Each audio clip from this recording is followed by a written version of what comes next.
আমি কোনোদিনও শুনিনি। এই জায়গায় আমি অনেক চিন্তা ভাবনা করে দেখলাম যে তাহলে অবশ্যই এরা ভালো লোক। আর একটা কথা শুনেছিলাম, সেটা হলো যে এই অভ্যর্থনার পরে বলেছিল যে আমরা সাধারণ ক্ষমা ঘোষণা করিলাম, মানে যে যা অন্যায় করেছে আমরা ক্ষমা করে দিলাম। যার কারণে তারা কোনো অন্যায় করে নাই, কারুর মানে ঘর ভাঙে নাই, কারুর ধরায় নাই, কারুর দড়িয়ে যায় নাই, অনেক ভালো ছিল। আমি আমার গ্রামবাসীর কাছে আকুল আবেদন, আমরা মুসলমান মানুষ একটা ভালো জায়গায় একটা ভোট দান করি, দেখি আল্লাহ কি করে। এই দাঁড়িপাল্লায় এবার ভোট দিয়ে বিপুল ভোটে এই রাঙ্গালিয়া থেকে জয়যুক্ত করবো। আপনারা আছে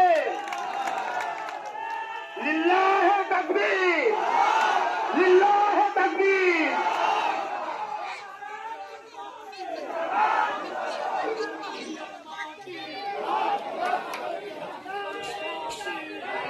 সবাইকে ধন্যবাদ। সংক্ষিপ্ত পেশ করছি।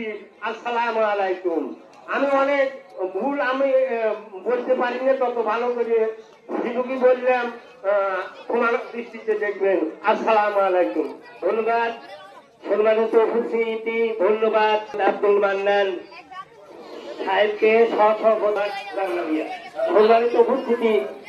আমার কথা নিয়ে প্রথমে বলেছিল আমি অশিক্ষিত মানুষ, এমন কিছু বলতে পারবো না, কিন্তু আমি বিশ্লেষণ করে দেখছি মধ্যবধি পর্যন্ত যতগুলো বক্তব্য যারা রেখেছে অর্থাৎ শিক্ষিত সমাজ, তার যে সাফারিয়া বক্তব্যটা সবচেয়ে ভালো হয়েছে। কি বলে সম্মানিত উপস্থিতি, এবারে